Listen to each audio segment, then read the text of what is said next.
Principles are important because they are a foundation for a system of beliefs or a set of behaviors. Now, in this video, we're going to talk about the second principle of success, the power of love.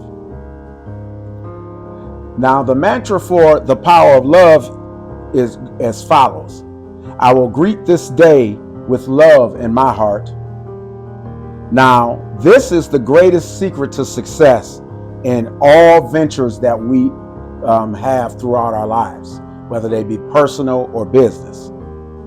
Now, understand that the power of love can open the hearts of the masses, for they may counter my reasoning, they may mistrust my speech, they may disapprove of my apparel, they may reject my face, and they may suspect my bargains, that is, my offers. But I will look upon all things with love and be born again. I know that sounds kind of high-minded, but bear with me. It's about gratitude, and it's about appreciating what's good in the world, what's great. The news will have you thinking otherwise. But I believe that we should have a more positive approach. For example, I love the sun because it warms my bones and my flesh. I love the rain because it can cleanse my spirit.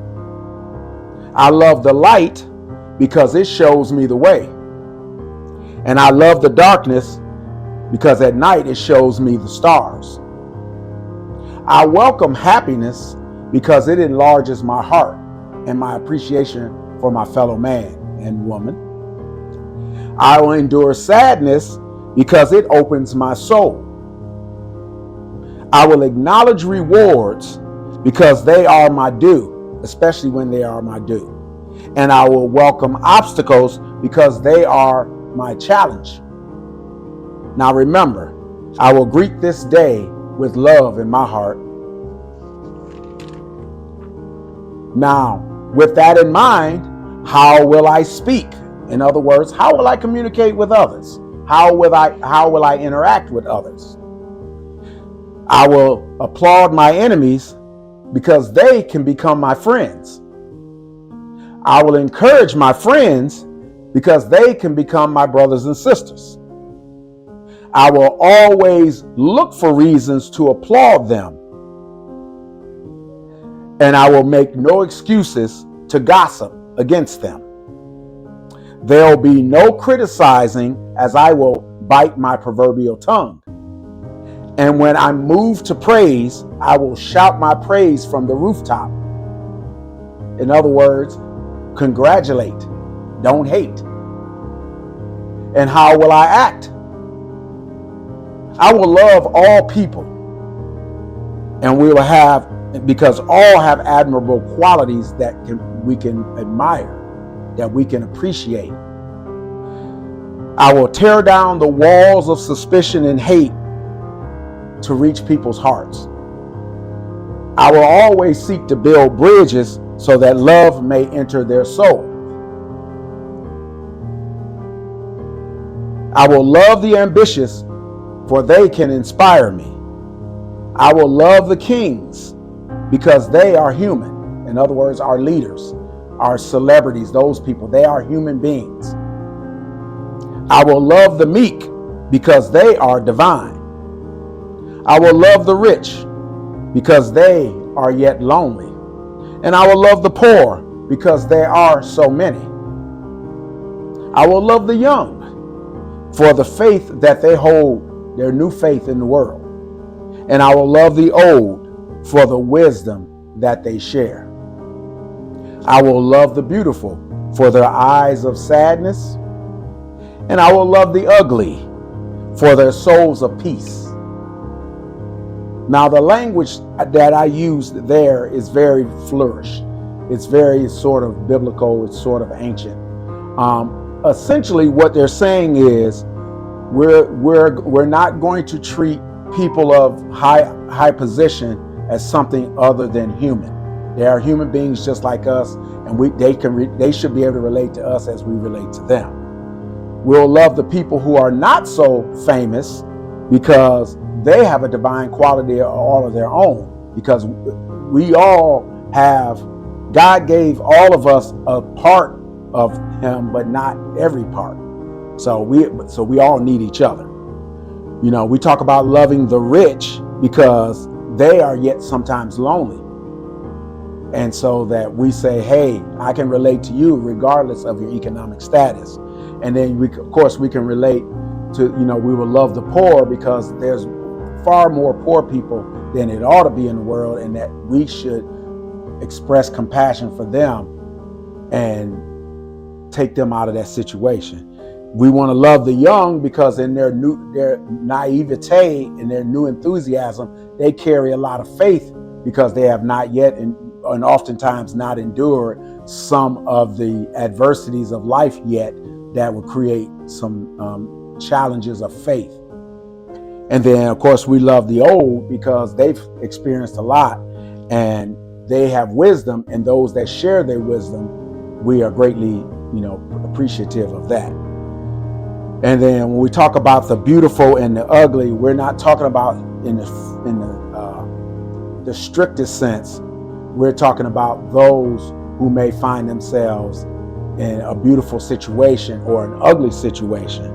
For oftentimes people in a so-called beautiful situation find themselves unhappy in that situation. We've heard stories about celebrities and those people who are under a lot of pressure and they start to resort to drugs and alcohol to try to cope with their loneliness. And then yet we know those that are in ugly situations, domestic violence, abuse, and things of that nature, yet when they turn to God, they're able to find peace in that and to endure that situation until they can get out of it. Now, of course, we will greet the day with love in our hearts. Remember the mantra. I will greet this day with love in my heart. You want to do that every day. So how will I react to others? Only with love. For love is a shield. Love can repulse the arrows of hate and the spears of anger. Love can provide, can protect us from adversity and discouragement and repel it like rain. Now, remember, adversity is not something that we want to run away from. It's something that we want to go through, because I believe that when you go through it, you will grow through it. And that's not mine, that's God's. And so but that shield of love will help strengthen us and endure so that we can make it through that. Love will protect us in the marketplace, in the world, and love will sustain us when we are alone. Because when we love ourselves, we know that we have that love. The love that we have for ourselves is somewhat constant. The love from God is always constant. And so there's the power there. Remember that love will uplift us in moments of despair, and they will calm us in times of exaltation, in times of happiness. Because one thing one principle of the Bible that says is whether times are good or times are bad, it's temporary.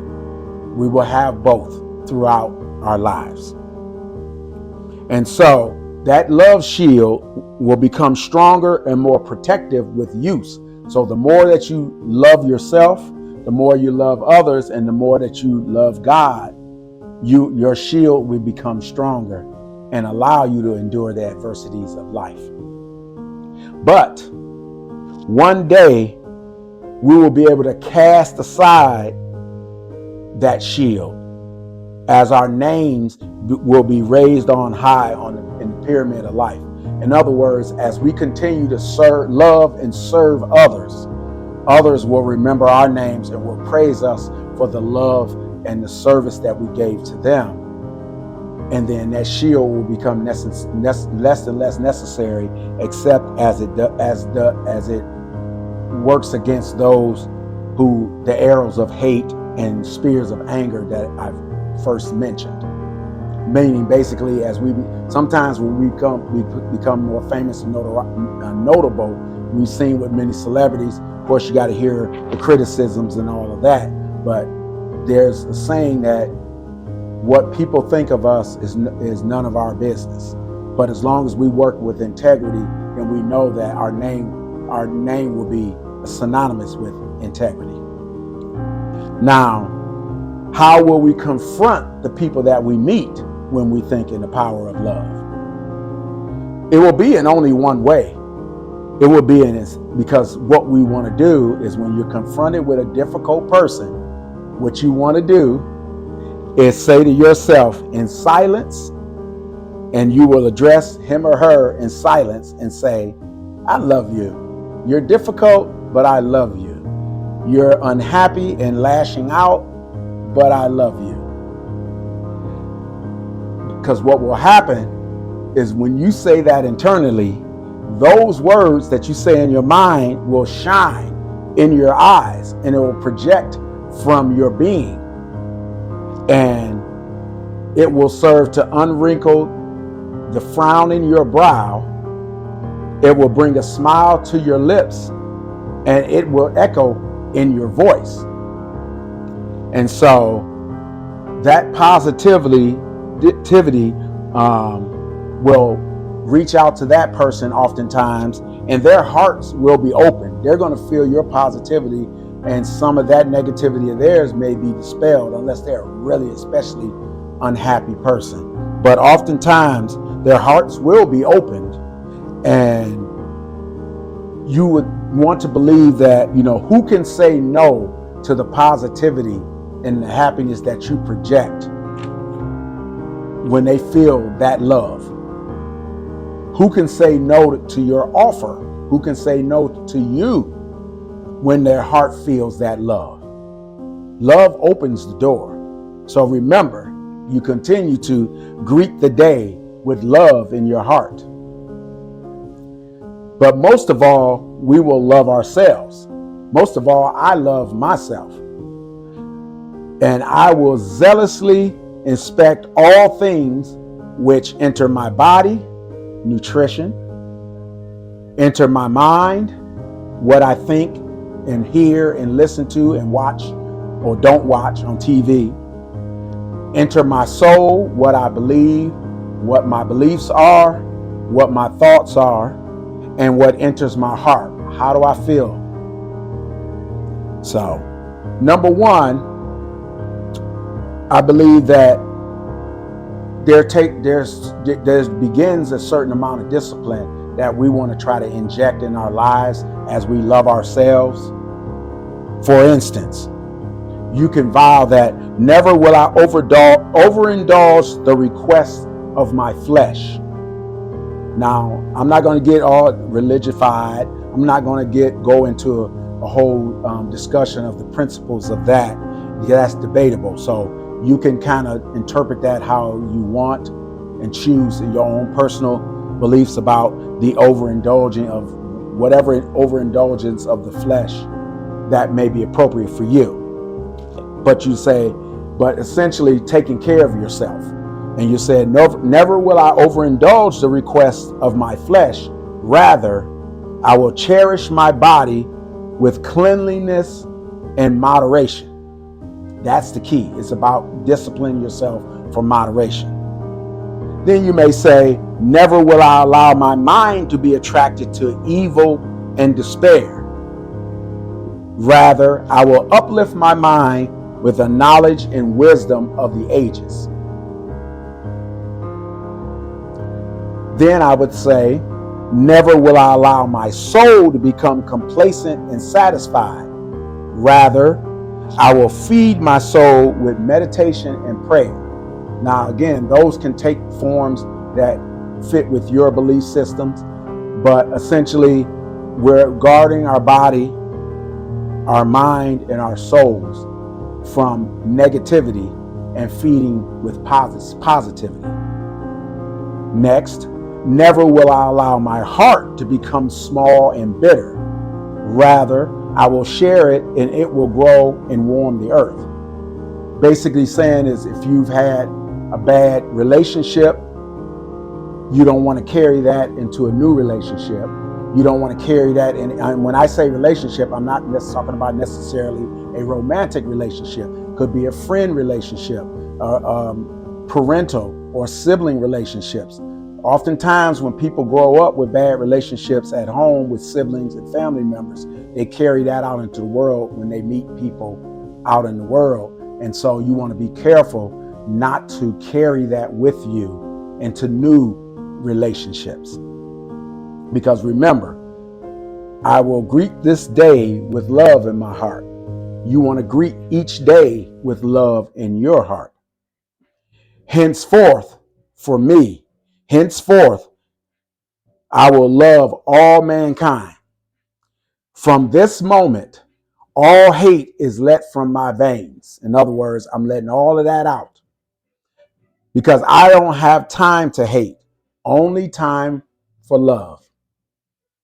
So from this moment, I take the first step required to become a man among men. And for you women, a lady among women. And so with love, we want to increase our value 100-fold and become great. Become a great whatever you are. Become great in life, whether become a great parent, become a great wife, become a great husband, become a great friend, become a great employee, become a great member of your community. Become great. Now, if I have no other qualities, I can succeed with love alone. And that's a fact. We all can succeed. If we have nothing else, we can succeed with love alone. But without love, we will fail, even though we possess all the knowledge and skills of the world. For we will greet each day with love and we will succeed. So, the power of love, there it is. See you in the next video.